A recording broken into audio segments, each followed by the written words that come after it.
क्या विवाह ही प्रेम की अंतिम मंजिल है? क्या एक स्त्री की पहचान केवल उसके रिश्तों से तय होती है? आज हम बात करेंगे हिंदी साहित्य के एक ऐसे उपन्यास की जो इन सवालों को बेहद गहराई से उठाता है। उसके हिस्से की धूप। यह सिर्फ एक कहानी नहीं, बल्कि एक स्त्री के भीतर चल रहे भावनात्मक और बौद्धिक संघर्ष की यात्रा है। मृदुला गर्ग समकालीन हिंदी साहित्य की प्रमुख और निर्भीक लेखिका हैं।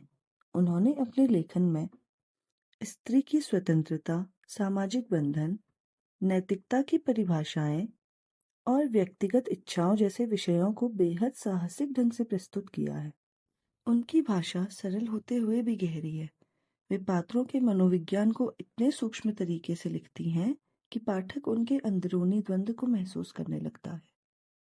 उसके हिस्से की धूप उनके शुरुआती महत्वपूर्ण उपन्यासों में से एक है, जिसने हिंदी साहित्य में स्त्री विमर्श को नई दिशा दी।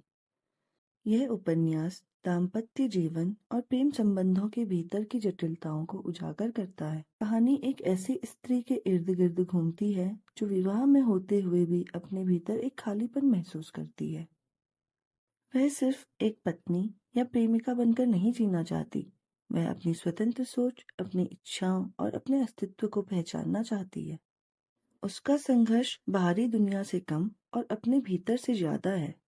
उपन्यास यह दिखाता है कि समाज अक्सर स्त्री से त्याग और समर्पण की अपेक्षा करता है, लेकिन उसके सपनों, उसकी स्वतंत्रता और उसकी भावनात्मक जरूरतों को अनदेखा कर देता है। नायिका अपने रिश्तों के बीच यह समझने की कोशिश करती है कि क्या प्रेम में आत्मत्याग अनिवार्य है या प्रेम ऐसा होना चाहिए जिसमें दोनों को बराबर धूप मिले।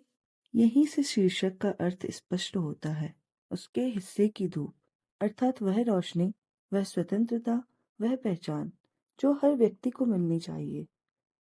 यह कहानी हमें सोचने पर मजबूर करती है, क्या हम अपने रिश्तों में सच में बराबरी देते हैं या किसी की धूप अब भी छीन ली जाती है। अगर आप भी हिंदी उपन्यास पढ़ना पसंद करते हैं तो इस वीडियो को लाइक करें, शेयर करें और चैनल को सब्सक्राइब करना ना भूलें। हम ऐसी ही बेहतरीन साहित्यिक विषयों पर बात करते रहेंगे।